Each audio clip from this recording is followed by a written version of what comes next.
সবাইকে আবারও নতুন একটা ভিডিওতে স্বাগত। আজকে চলে আসলাম ক্লাস 9-এর নবম শ্রেণীর লাস্ট কি বলে তৃতীয় চ্যাপ্টারের লাস্ট ভিডিওতে। আজকে আমরা যেটা আলোচনা করব সেটা হলো স্থিতিস্থাপকতা বা ইলাস্টিসিটি। খুবই ইন্টারেস্টিং একটা চ্যাপ্টার এবং তৃতীয় যে অধ্যায় যথেষ্ট বড় অধ্যায়, অনেকগুলো টপিক আছে। আমরা এই থিওরি এরপরে একটা বড় আমি এই চ্যাপ্টারে যত অঙ্ক আছে সমস্ত অঙ্ক এরপরের যে ভিডিওটা সেখানে নিয়ে আসবো, একদম ইম্পর্টেন্ট অঙ্কগুলো নিয়ে আসবো এরপরের ভিডিওতে। আজকে আমরা লাস্ট যে থিওরি পার্ট তৃতীয় চ্যাপ্টারের ক্লাস 9-এর সেটা আমরা কী কী আজকে পড়বো সেটা আগে দেখে নিই। আমরা পড়বো স্থিতিস্থাপকতা, ইলাস্টিসিটি সম্পর্কে জানবো, বিকৃতি কী, পীড়ন কী, হুকের সূত্রটা দেখে নেব, ইয়াং গুণাঙ্ক এবং বলের স্প্রিং ধ্রুবক। প্রত্যেকটাই তোমরা ভালো করে শোনো, অবশ্যই ভিডিওটা ভালো লাগবে। যদি না টেনে তোমরা ভিডিওটি দেখো। প্রথমে আমরা কি দেখে নেব, স্থিতিস্থাপকতা বা ইলাস্টিসিটি। এটা কার ধর্ম? প্রথমেই বলে নিই যে স্থিতিস্থাপকতা ধর্মটা শুধুমাত্র কোনো তরল বা গ্যাস বা কঠিনের নয়, সমস্ত পদার্থের মধ্যেই এই স্থিতিস্থাপকতা ধর্ম বর্তমান থাকে। তো স্থিতিস্থাপকতা ধর্ম বুঝতে গেলে আমরা দেখে নিই যে কাকে বলে। যে বলা হচ্ছে যে কোনো বস্তুতে যদি আমরা বাহ্যিক বল প্রয়োগ করি, কোনো প্রতিমিত বল প্রয়োগ করি, বাহ্যিক বল প্রয়োগ করে যদি আমরা কি করি, যদি বস্তুটির আকার বা আয়তনের বিকৃতি করতে চাই বা পরিবর্তন করতে চাই, তাহলে কি করবে? সেই বস্তুটা আমাদের বাধা দিবে, তাই না? বাধা দিবে। এবং সেই বাহ্যিক বলটাকে যদি আমরা অপসারণ করে নিই, তাহলে কি দেখব? যে বস্তুটি আবার পূর্বের অবস্থায়, পূর্বের আকার ফিরে পাবে। তাহলে যে ধর্মের জন্য কোনো বস্তুতে বল প্রয়োগ করলে সেই বস্তুটি তার বাহ্যিক বলের বিরুদ্ধে বাধা সৃষ্টি করে এবং বলটিকে সরিয়ে নিলে আবার তাকে পূর্বের অবস্থায় ফিরে পাওয়া যায়, সেই ধর্মটিকে ওই বস্তুর স্থিতিস্থাপকতা বলে। বুঝতে পারলাম? আমি সংজ্ঞাটা লিখে নিচ্ছি, কারণ পরীক্ষা আসতে পারে, তোমাদের লিখতে সুবিধা হবে। সংজ্ঞাটা একটু বড়, তোমরা তো দেখে নাও, সংজ্ঞাটা একটু বড়। যে ধর্মের জন্য কোনো বস্তুকে বাইরে থেকে বল প্রয়োগ করে তার আকার বা আয়তনে পরিবর্তন করলে বা পরিবর্তনের চেষ্টা করলে বস্তুটি বাহ্যিক বলের বিরুদ্ধে বাধা দেয় এবং বাহ্যিক বল অপসারণ করলে বস্তুটি আবার তার পূর্বের আকার বা আয়তন ফিরে পায়, সেই ধর্মকে বস্তুর স্থিতিস্থাপকতা বলে। তাহলে এটা হলো, তোমরা লিখে নিতে পারো পোস্ট করে, বা আমি আরও সংক্ষেপে যদি বলতে চাই তাহলে কি, কোনো বস্তুকে বল প্রয়োগ করলে সেটা কি করবে? সেটা প্রথমত বাধা দিবে, তাই না? এবার বাধা দিবে এবং তার কী হবে? আকারের বিকৃতি ঘটবে, কিছুটা ঘটবে, বা বিকৃতি না হওয়ার চেষ্টা, এখানে কি আছে? পরিবর্তনের চেষ্টা। যদি চেষ্টাও করি তাহলে কি হবে? যে বস্তুটা তার আকার আয়তনের পরিবর্তন হচ্ছে বা পরিবর্তন করার আমি চেষ্টা করছি, কিন্তু এর বিরুদ্ধে তো বস্তুটা বাধা দিচ্ছে, দিবে কি না? এটা কী করতে? আবার বলটা যদি অপসারণ করে নিই তার আকার অবস্থায় ফিরে আসবে। একটা পিংপং বল বা নরম রাবারের বলকে যদি আমরা নিই তাহলে দেখবো যে আমরা বলটাকে চিপছি, তো তার আকার বা আয়তনের পরিবর্তন ঘটছে কি না? এবার বলটাকে সরিয়ে আমাকে বল বাধা দিতে হচ্ছে, তো মানে ওই বস্তুটা একটা ধর্মের জন্য ওটা কি করছে? ওটা বাধা দান করছে, বাধা প্রয়োগ করছে। এবার বলটাকে সরিয়ে নিলে তার আগের অবস্থায় ফিরে আসছে। এই যে বস্তুর ধর্ম, এটাকে বলছে বস্তুর স্থিতিস্থাপকতা। এটা কার ধর্ম? মনে রাখবে, এই ধর্ম হচ্ছে কঠিন, তরল ও গ্যাসীয়, 3 প্রকার বস্তুর মধ্যেই দেখা যায়। 3 প্রকার বস্তুর মধ্যেই দেখা যায় স্থিতিস্থাপক ধর্মটা।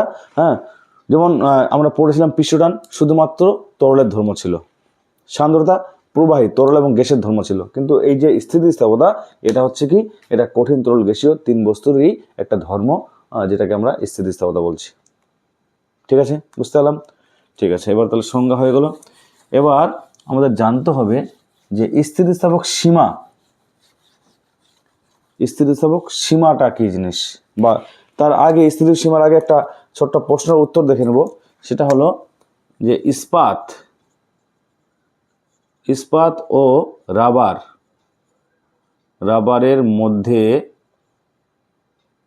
কার স্থিতিস্থাপকতা বেশি এবং কেন? এই উত্তর ছাত্রদের এই প্রশ্নের উত্তর জানতে চাওয়া হলে ছাত্রদের কাছ থেকে বেশিরভাগ ছাত্রই বলে যে রাবারের। তাই না?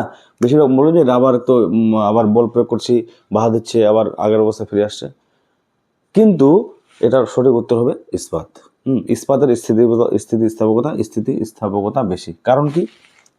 কারণটা হলো, তুমি যদি ইস্পাত এবং রাবার দুটা, একটা রাবারের একটা দড়ি নিলে মনে করো, একটা ইস্পাতের নিলে, সমান দৈর্ঘ্যের নিলাম এবং সমান এটা এটা মনে করলাম রাবারের একটা দড়ি নিলাম, আর ইস্পাতের একটা দণ্ড নিলাম, ইস্পাত নিয়ে আমি কি করব, টানার চেষ্টা করছি।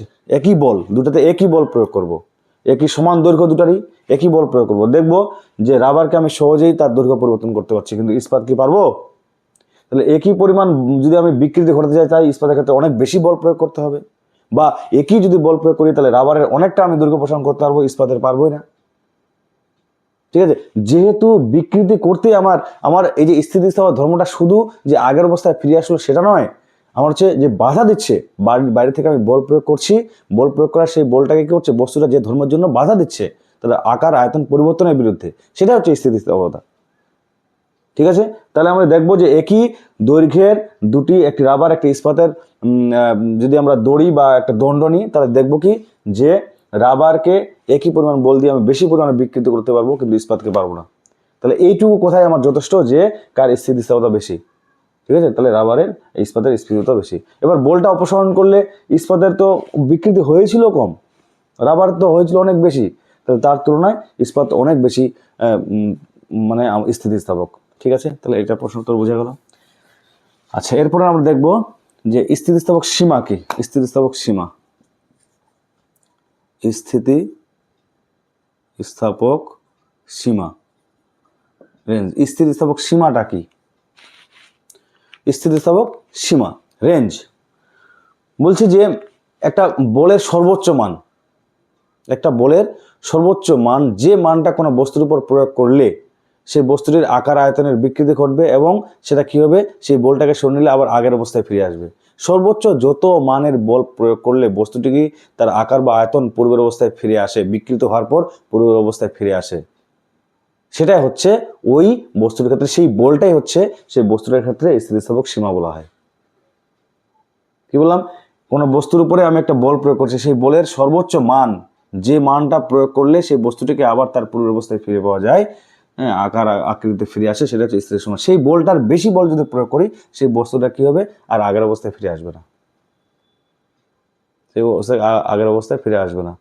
আমি কোনো একটা বস্তুকে বল প্রয়োগ করছি, তার আবার আগের অবস্থায় ফিরে আসে, আবার বেশি বল প্রয়োগ করছি, ফিরে আসে, এমন একটা বল তারপরে আর আগের অবস্থায় আকার আকৃতি ধারণ করছে না, তাকে বলছে স্থিতিস্থাপক সীমা। এবার জানবো হচ্ছে পূর্ণ স্থিতিস্থাপক বস্তু কি। পূর্ণ স্থিতিস্থাপক বস্তু, পূর্ণ স্থিতিস্থাপক বস্তু, পূর্ণ স্থিতিস্থাপক বস্তু বলছে আমি যত মানের যত বলই প্রয়োগ করি না কেন, একটা ম্যাক্সিমাম বল প্রয়োগ করে বস্তুটা যদি আমি আকার আকৃতির পরিবর্তন করি এবং সেই বল অপসারণ করে যদি সেই বস্তুটি সম্পূর্ণরূপে তার আগের অবস্থায় ফিরে আসে, তাহলে তাকে পূর্ণ স্থিতিস্থাপক বস্তু বলে। উদাহরণ কি হবে? উদাহরণ কি হবে? বাস্তবে পূর্ণ স্থিতিস্থাপক বস্তু বলে কিছু হয় না। বাস্তবে পূর্ণ স্থিতিস্থাপক বলে কিছু হয় না। শুধু এমন একটা উদাহরণ হয় যে উষ্ণতার পরিবর্তনে স্থিতিস্থাপকতা পরিবর্তন হয়, এমন একটা বস্তু কি, উষ্ণতার পরিবর্তনে, উষ্ণতা যদি আমি বৃদ্ধি করি, স্থিতিস্থাপকতা চেঞ্জ হয় না, নো চেঞ্জ। এরকম একটা বস্তু হচ্ছে ইনভার। এটা উদাহরণ পরীক্ষায় আসে অনেক সময়। ইনভার এমন একটা বস্তু যে উষ্ণতার পরিবর্তন হলে আকার আয়তনের পরিবর্তন হয়, কিন্তু উষ্ণতার পরিবর্তন করলে ইনভারের কোনো স্থিতিস্থাপক ধর্মের কোনো পরিবর্তন ঘটে না। এটার উদাহরণ মনে রাখতে পারে, শর্ট প্রশ্ন আসতে পারে। তাহলে পূর্ণ স্থিতিস্থাপক বস্তু বুঝতে পারলাম। কি বলছে যে কোনো বস্তুর উপর ম্যাক্সিমাম যে মানের বল প্রয়োগ করলেও বস্তুটা কি হয়, তার আবার আমি বল প্রয়োগ করছি, তার বিকৃতি ঘটছে, তার আকার আকৃতির পরিবর্তন ঘটছে। এবার আমি বলটাকে যদি অপসারণ করে নিই, তাহলে দেখা যায় কি বস্তুটি তার আবার আগের অবস্থায় ফিরে এসেছে। যদি ফিরে আসে তাকে পূর্ণ স্থিতিস্থাপক বস্তু বলে। তাহলে এই পূর্ণ স্থিতিস্থাপক বস্তু হলো, তাহলে এই পূর্ণ অস্থিতিস্থাপক বস্তু হবে। পূর্ণ অস্থিতিস্থাপক বস্তু কাকে বলে? অস্থিতিস্থাপক বস্তু কি হবে? পূর্ণ অস্থিতিস্থাপক বস্তু। বলা হচ্ছে যে কোনো বস্তু যদি একটা বল প্রয়োগ করে তার যদি আকার আকৃতির যদি পরিবর্তন করা হয়, আকার বা আয়তন যদি পরিবর্তন করা হয়, তাহলে সে বিকৃতি লাভ করলো। এবার সেই অবস্থায় যদি থেকে যায়, আমি বলটাকে অপসারণ করলেও সে তার সেই অবস্থায় থেকে গেলো, আগের অবস্থায় আর ফিরে আসতে কোনো মতে পারছে না, তাকে বলছে পূর্ণ স্থিতিস্থাপক বস্তু। এরকম বস্তু প্রকৃতিতে পাওয়া যায় না, তবে ধরা হয় কাদা মাটি, আমি ফেলে দিলাম, যে আকার ধারণ করলো সেরকম থেকে যাচ্ছে, আগের অবস্থায় ফিরে আসছে না। একটা পূর্ণ স্থিতিস্থাপক বস্তুর উদাহরণ হিসেবে কাদামাটিকে অনেক সময় ধরা হয়। ঠিক আছে, তাহলে আমার স্থিতিস্থাপক সীমা হলো পূর্ণ স্থিতিস্থাপক বস্তু হলো, আর কি হলো পূর্ণ অস্থিতিস্থাপক বস্তু। এরপরে আমরা জানবো হচ্ছে বিকৃতি। বিকৃতি রাশিমালা ইম্পর্টেন্ট, পরীক্ষায় এখান থেকেই প্রশ্ন অনেক সময় দিয়ে দেয়। বিকৃতি, বিকৃতি বা স্ট্রেন, বিকৃতি বা স্ট্রেন এটা কাকে বলে? বিস্তৃতি বা স্ট্রেন কাকে বলে? আমি সংজ্ঞাটা লিখে তারপর বোঝাচ্ছি, সময় যেন কম লাগে। তাহলে বিকৃতি কি? বিকৃতি হলো কোনো বস্তুতে বাহ্যিক বল প্রয়োগ করে আকার বা আয়তনের পরিবর্তন করা হলে বস্তুর দৈর্ঘ্য, আকার বা আয়তনের যে অংশের পরিবর্তন ঘটে তাকে ওই বস্তুর বিকৃতি বলে। অর্থাৎ বিকৃতির রাশিমালা হচ্ছে কোনো বস্তুর দৈর্ঘ্য বা আয়তন বৃদ্ধি বা বস্তুর প্রাথমিক দৈর্ঘ্য বা প্রাথমিক আয়তন। বুঝতে পারলাম কি বলছি? যে একটা জাস্ট অংশ কতটুকু আমার বৃদ্ধি পেয়েছে, আর প্রাথমিক কত ছিল তার অনুপাত। যেহেতু বিকৃতি দুটি সমজাত রাশির অনুপাত, তার জন্য বিকৃতি একটি একক ভিন্ন রাশি, একক বিহীন ভৌত রাশি। বিকৃতি হলো একটি একক বিহীন ভৌত রাশি। কারণ কি? এটি হচ্ছে সমজাতীয় দুটি রাশির অনুপাত, সমজাতীয় দুটি ভৌত রাশির অনুপাত। দুটি সমজাতীয় ভৌত রাশির অনুপাত হওয়ার জন্য বিকৃতির কোনো একক নেই, এটি একটি এককবিহীন ভৌত রাশি। তাহলে বিকৃতি কাকে বলছে? আমি বল প্রয়োগ করছি, বল প্রয়োগ করে আমার দৈর্ঘ্য একটু বৃদ্ধি পাবে, তাহলে প্রাথমিক দৈর্ঘ্য বৃদ্ধি পায়, প্রাথমিক দৈর্ঘ্য, এটা হলো বিকৃতি। এটাই সিরিয়াস আছে, এটাকে হলো অনুদৈর্ঘ্য বিকৃতি বলে। কোনো বস্তু যদি শুধুমাত্র দৈর্ঘ্যের দিকে বৃদ্ধি পায়, তাহলে ওই দৈর্ঘ্য বৃদ্ধি এবং প্রাথমিক দৈর্ঘ্য অনুপাতকে অনুদৈর্ঘ্য বিকৃতি বলে। বিকৃতির যে প্রকারটা আমাদের ইম্পর্টেন্ট সেটা হচ্ছে অনুদৈর্ঘ্য বিকৃতি। অনুদৈর্ঘ্য বিকৃতি, অনুদৈর্ঘ্য বিকৃতি কি? এল বাই এল। এল মনে করো তোমার তার আছে বিশাল বড়, তাহলে আমি ওয়েট দিয়েছি, ওয়েট দেওয়ার ফলে কি হলো? দৈর্ঘ্য আমার বৃদ্ধি পেয়েছে। তাহলে এই যে এল আর প্রাথমিক দৈর্ঘ্য এল, এই দুটোর অনুপাতকে বলছে অনুদৈর্ঘ্য বিকৃতি। বুঝতে পারলাম? তাহলে কোনো একটা বস্তুর অনুদৈর্ঘ্য বিকৃতি কাকে বলে? তার হচ্ছে দৈর্ঘ্য বৃদ্ধি পায় প্রাথমিক দৈর্ঘ্য, শুধু দৈর্ঘ্যের দিকে হলো, এখানে ক্ষেত্রফল বা আয়তনের কথা বলা হচ্ছে না। শুধুমাত্র এই যে যদি কোনো একটা বস্তুর দৈর্ঘ্যটা বেশি হয়, তাহলে আমার দৈর্ঘ্যের বৃদ্ধির থেকে পার্শ্বের যে বিকৃতি সেটা অনেক কম হয়, সেটাকে আমরা ইগনোর করতে পারি। ঠিক আছে, তাহলে বিকৃতি বোঝা গেল। এরপরে আমরা বুঝবো হচ্ছে পীড়ন। তাহলে পীড়নের বিকৃতির কোনো একক নেই, বিকৃতির কোনো একক নেই। এরপরে আমরা পড়ব হচ্ছে পীড়ন।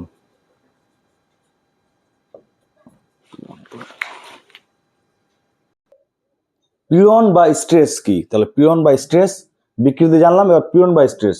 বাহ্যিক বল প্রয়োগ করে কোনো বস্তুকে বিকৃত করা হলে বস্তুটির অভ্যন্তরে প্রতি একক ক্ষেত্রফলে সৃষ্টি হওয়া প্রতিক্রিয়া বল, যা বস্তুর প্রাথমিক আকার বা আয়তন ফিরিয়ে দেয়, তাকে পীড়ন বলে। তাহলে পীড়ন মেন কথাটা কি? পীড়ন হচ্ছে বল বাই ক্ষেত্রফল, বল বাই ক্ষেত্রফল, মনে রাখবো এফ বাই এ। পীড়ন হচ্ছে মানে আমরা কি বললাম, কোন একটা বস্তুকে আমি যদি বল প্রয়োগ করি, তাহলে বল প্রয়োগ করলে কি হবে? বস্তুটি আকার বা আকৃতির পরিবর্তন হবে, স্বাভাবিক। তাহলে পরিবর্তন হওয়ার ফলে আমরা জানি প্রত্যেক ক্রিয়ারও বিপরীত প্রতিক্রিয়া আছে, নিউটনের তৃতীয় সূত্র। ঠিক আছে, বস্তুটি তার যে ধর্মের জন্য বা বস্তুটি কি করছে, যে একটা প্রতিক্রিয়া বল সৃষ্টি করছে, প্রতিক্রিয়া বলটা যে সৃষ্টি হচ্ছে যেটা আগের অবস্থায় ফিরে আনছে। ঠিক আছে, এই যে প্রতি একক ক্ষেত্রফলে যে একটা বল তৈরি হচ্ছে, হ্যাঁ, যেটাকে সংজ্ঞায়িত করা হয়েছে প্রতি একক ক্ষেত্রফলে সৃষ্টি হওয়া প্রতিক্রিয়া বল, তাকে বলছি পীড়ন।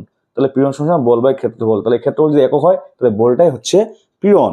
ঠিক আছে, এই পীড়ন আমাকে জানতে হবে, পীড়ন পরীক্ষায় আসে। তাহলে পীড়নের যদি আমরা একক দেখি কি হবে? একক, পীড়নের একক কি হবে? পীড়নের একক হবে এফ বাই এ। এফ মানে বল বাই ক্ষেত্রফল। এই এফ বল বাই ক্ষেত্রফল, এটা পীড়নকে আরেকটা রাশির সঙ্গে সিমিলার আমরা ভাবতে পারি, সেটা হচ্ছে চাপ। চাপ মানেও আমরা কি জানি? বল বাই ক্ষেত্রফল, তাই না? তাহলে এটা মনে রাখবে যে পীড়নের যে একক মাত্র সংকেত সবকিছুই হবে তার সঙ্গে সমান, চাপের সঙ্গে সমান। অর্থাৎ একক হবে এসআইতে নিউটন পার মিটার স্কোয়ার, আমরা এগুলো জেনেছি তাই আর ডিটেলসে বলছি না। আর সিজিএস হবে ডাইন পার সেমি স্কোয়ার। কীভাবে আসলো? বলের একক ডাইন, নিচে হচ্ছে ক্ষেত্রফল একক সেন্টিমিটার স্কোয়ার। মাত্রিক সংখ্যা তো যা চাপের আমরা পড়েছি তাই ডিটেলসে আমার যাওয়ার দরকারই নাই। ঠিক আছে, তো পীড়ন আর বিকৃতি হয়ে গেল। এরপরে আমরা যেটা জানবো সেটা হচ্ছে হুকের সূত্র। হুকের সূত্র ছোট্ট একটা সূত্র। স্থিতিস্থাপক সীমার মধ্যে হুকের সূত্র। হুক কি বলছে? হুক একজন ব্যক্তি বা বিজ্ঞানী। হুকের সূত্র, হুকের সূত্র। হুক কি বলছে? স্থিতিস্থাপক সীমার মধ্যে, স্থিতিস্থাপক সীমার মধ্যে পীড়ন বিকৃতির সমানুপাতিক। বিকৃতির সমানুপাতিক, অর্থাৎ পীড়ন সমানুপাতিক বিকৃতি। পীড়ন সমানুপাতিক বিকৃতি সমানুপাতিক। এরকম যদি কোনো কিছু সমানুপাতিক হয়, মানে পীড়ন যত বেশি হবে বিকৃতিও তত বেশি হবে, দুটাই পরস্পর সমানুপাতিক, তাহলে এদের যে অনুপাতটা সেটা হচ্ছে আমরা জানি কি হয়, ধ্রুবক হয়। দুটো রাশির যদি পরস্পর সমানুপাতিক হয় তাহলে তাদের অনুপাত ধ্রুবক হয়, সমান সমান ধ্রুবক। এই যে ধ্রুবক, এই ধ্রুবকের একটা নাম আছে, সেটা হচ্ছে স্থিতিস্থাপক ধ্রুবক। স্থিতিস্থাপক ধ্রুবক। অনেক সময় পরীক্ষায় আসতে পারে যে স্থিতিস্থাপক ধ্রুবকের একক লেখো, তাহলে বিকৃতির তো একক নেই 1, তাহলে পীড়নের একক যা, স্থিতিস্থাপক ধ্রুবকের একক তা। বুঝতে পারলাম? তাহলে স্থিতিস্থাপক ধ্রুবকের একক কি? পীড়নের এককের সঙ্গে অভিন্ন। তাহলে আমরা চাপ, পীড়ন আর স্থিতিস্থাপক ধ্রুবক তিনটা পেলাম, আরো একটা পাবো, তিনটারই একক একই হবে। তাহলে এইটুকু হচ্ছে হুকের সূত্র, আর বিশেষ কিছু নেই। কি? স্থিতিস্থাপক সীমার মধ্যে পীড়ন ও বিকৃতি পরস্পর সমানুপাতিক, বা পীড়ন বিকৃতির সমানুপাতিক। ঠিক আছে, এরপরে আমরা চলে যাব ইয়াং গুণাঙ্ক। ইয়াং গুণাঙ্ক কাকে বলছে? ইয়াং গুণাঙ্কের রাশিমালা থেকে আমাদের অঙ্ক আসতে পারে। ইয়াং গুণাঙ্ক,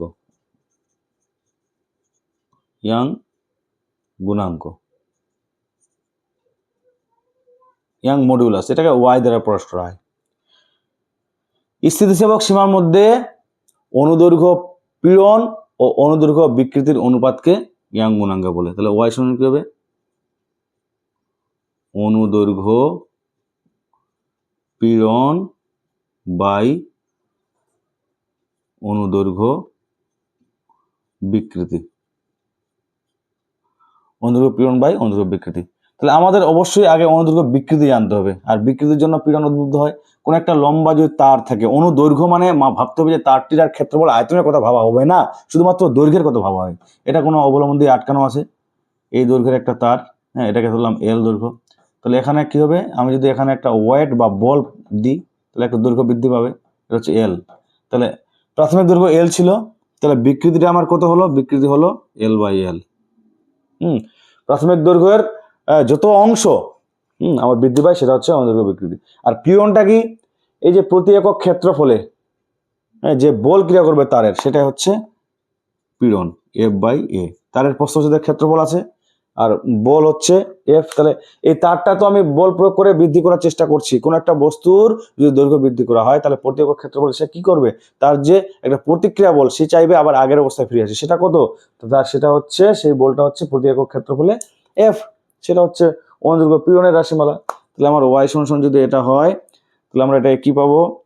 ওয়াই সমান সমান এল উপরে চলে যাবে, এফ এল বাই এল। এটা হলো অনুদৈর্ঘ্য। যদি তারের যদি আমার প্রস্থচ্ছেদের ক্ষেত্রফলটা পুরো বলা না থাকে, যদি আমার ব্যাসার্ধ বলা থাকে, তারের শুধু ব্যাসার্ধ বলা থাকে, তাহলে এখানে পাই আর স্কোয়ার হবে। আর বল বলতে আমরা যদি এখানে ওয়েট চাপাই, ডাব্লিউ সমান সমান এম জি, সেক্ষেত্রে এই ফর্মুলাটা আমার দাঁড়ায় M G L by pi r square L. অনেক সময় এই ফর্মুলা দিয়ে আমাদের অঙ্ক করতে হয়। এটা হচ্ছে ইয়াং গুণাঙ্কের রাশিমালা। তাহলে ইয়াং গুণাঙ্ক কাকে বলছে? স্থিতিস্থাপক সীমার মধ্যে অনুদৈর্ঘ্য পীড়ন এবং অনুদৈর্ঘ্য বিকৃতির যে অনুপাত তাকে বলছে ইয়াং গুণাঙ্ক। ওয়াই সমান সমান এফ এল বাই এ, এল, বড় এল বা ছোট এল। বুঝতে পারলাম? তাহলে এটা হলো ইয়াং গুণাঙ্ক। এবার আমরা চলে আসছি আজকের ভিডিওর লাস্ট পার্টে। সেটা হলো কি? সেটা হলো স্প্রিং এর বল ধ্রুবক, এটা স্প্রিং এর বল ধ্রুবক। স্প্রিং এর বল ধ্রুবক কি? বল ধ্রুবক, একটা ধ্রুবক সম্পর্কে আমাদের পড়াশোনা। আর একটা কথা বলতে ভুলে গেলাম, আমরা যে রাশিমালাগুলো পড়লাম, পীড়ন, তার সঙ্গে স্থিতিস্থাপক গুণাঙ্ক এবং ইয়াং গুণাঙ্ক। ইয়াং গুণাঙ্ক তো পীড়ন বাই বিকৃতি, স্থিতিস্থাপক অনুদৈর্ঘ্য পীড়ন বা অনুদৈর্ঘ্য বিকৃতি। এই যে তিনটারই হচ্ছে একক কার সঙ্গে অভিন্ন? চাপের সঙ্গে অভিন্ন। মাত্রার সঙ্গে কার সঙ্গে অভিন্ন? চাপের সঙ্গে অভিন্ন। কি কি? পীড়ন, স্থিতিস্থাপক গুণাঙ্ক আর হচ্ছে ইয়াং গুণাঙ্ক। মনে রাখবে, পরীক্ষায় আসলেও আসতে পারে। তাহলে স্প্রিং এর বল ধ্রুবক, যেটাকে আমরা কে বলছি, এটা কি জিনিস?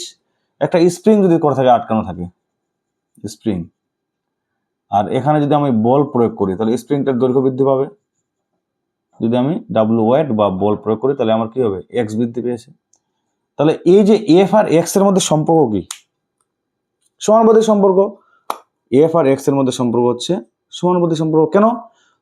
যত বল বেশি হবে তত সরণ বেশি হবে, তাই না? কতটা সরণ বলতে দৈর্ঘ্য বৃদ্ধি, এক্সটা হচ্ছে এখানে দৈর্ঘ্য বৃদ্ধি, তাই না? বল আমি যত বেশি বল দিয়ে টানবো, স্প্রিংটা বেশি লম্বা হবে কিনা? তাহলে এক্স এর মান বেশি হবে। তাহলে স্প্রিং এর ক্ষেত্রে আমার দেখা যায় এরকম সম্পর্ক। তাহলে এখানে একটা ধ্রুবক আসে, সেটা হচ্ছে কে এক্স। এই কে সমান ধ্রুবক। এই কে বলা হয়, কেই বলা হয় হচ্ছে কি বলের স্প্রিং এর বল ধ্রুবক।